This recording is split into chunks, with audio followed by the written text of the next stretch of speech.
Hello there, welcome back to the channel. This is Nerd World and another videoless video because I still don't have my camera. Today's episode is on what I consider to be a very impressive design by a generally inferior race, or at least that's how they're portrayed. That would be the Kazon armored torpedo shuttle. This is a fairly unique craft, and it's a little unclear as to whether it was some kind of standard production vessel of the Kazon or whether or not it was a highly customized ship. My impression was it was a customized vessel built for a specific task by the Kazon. But once they've got the design, I suppose, they've got it forever. Kazon, of course, famously lack advanced technology comparable to that of the Federation, notably in this case transporters, so boarding actions have to be done the old-fashioned way, physically. You either force your way through an airlock or you do what the Kazon did here.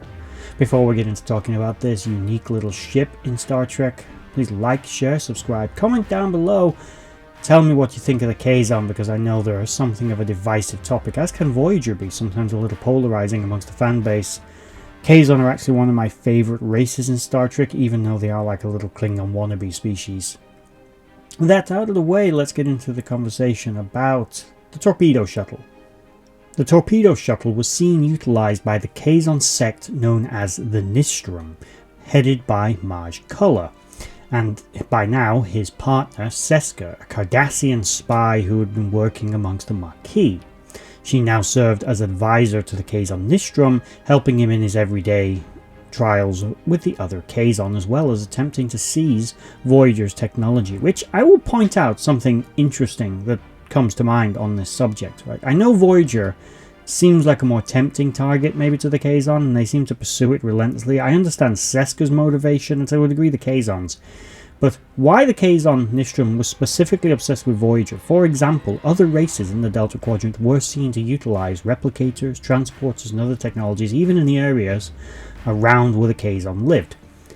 The concept of a replicator, or certainly a transporter, cannot have been so alien to the Kazon, so new, that it made them that obsessed with Voyager. Why weren't they trying to steal this technology off the Vidians? Or, I can see why maybe not the Swarm, but they clearly had it. And there must have been other races out there that we didn't see that must have possessed these technologies. Now it could be because Voyager was on its own, they knew that if they took out Voyager there were going to be no reprisals. But still, anyway, off topic. The craft was created in 2372 as part of a trap by the Kazon, devised probably mainly by Seska. The Kazon transmitted a false flag operation. They created a beacon that transmitted on a Starfleet frequency to lure Voyager towards a nebula where a Kazon ship was using the gases and energies of the nebula to hide. When Voyager got sufficiently close enough to try to capture the beacon, the Kazon radar emerged and then concentrated its fire on a single location of Voyager's shields. As it fired continuously, it managed to punch a small hole in Voyager's shields, a hole just large enough for this small vessel to penetrate. Which is something, by the way, as a tactic we've not really seen in Star Trek before. And how a single Kazon radar's disruptors were able to do that to Voyager's shields is also questionable. We can assume that maybe they made some modifications to the disruptors, maybe? Or maybe just the sheer concentration in one location.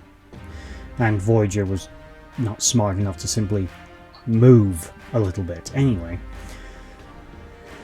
this small fighter shuttle torpedo creation monstrosity then emerged from the radar and, under accelerated engines, flew at that hole, was able to then breach the shields, and then utilizing an advanced armor of some kind, basically the entire front prow of the vessel was basically a gigantic spike.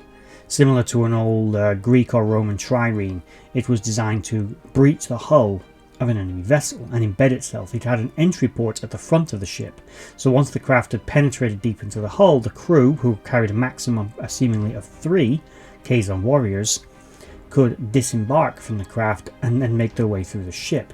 The Kazon specifically targeted a region of Voyager's hull, clearly again identified by Seska, knowing that damaging this particular section would disrupt the vessel's ability to generate a warp field. The Kazon moved through the ship and accomplished their goal of stealing transporter technology, beaming themselves back to the raider while the raider then went to warp, leaving Voyager behind in the dust.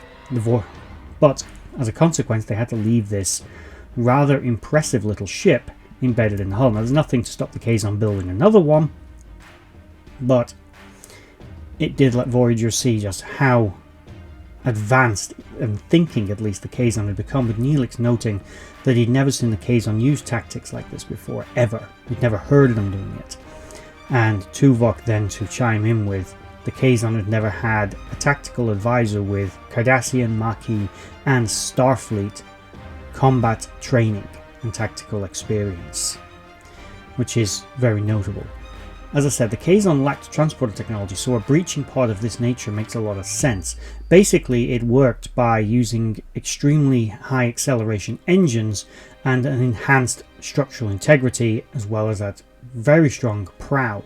And you got to wonder what it was made from. Was the hull of Voyager is made from tritanium, which is considerably more dense than titanium, meaning this thing must have hit the hull with a hell of a whack, and it survived it. It was still a usable craft. It was salvageable after the impact, meaning the Kazon, as I've always expected, build quite impressive ships. Their Kazon Raider is a pretty impressive design. I know it was originally designed by the Trabe and probably built by the Kazon under slavery, but as far as I can tell, we never see the Trabe utilize the larger Raiders, only ever the Shuttle fighter variant. We never see the Trabe utilize the larger Raiders, so my impression was the Kazon took that design and basically enhanced it, made it bigger. They took the basic hull geometry and made the bigger, larger Raiders. That was my impression. Kazon seemed to be quite flexible with their ship design, and this, to me, was a reflection of their ingenuity, albeit guided by Seska.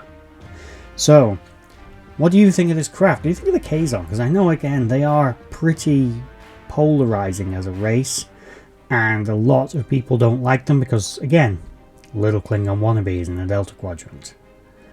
But that said, that's the end of this video. We only ever saw one of these craft. We can assume the Kazon had more because, again, once they've got the design, they can build more of them. They'd copy this tactic when dealing with other races. It was a quick and efficient and nasty way of boarding an enemy ship. You wanted to get aboard quickly, and you overcome the shields by utilizing concentrated disruptor fire in a singular location, and a very brave few volunteers to ram their ship into the enemy vessel. So, again, end of the video. Please like, share, subscribe, comment down below, and if you made it all the way to the end of this video, thank you for watching, and bye bye.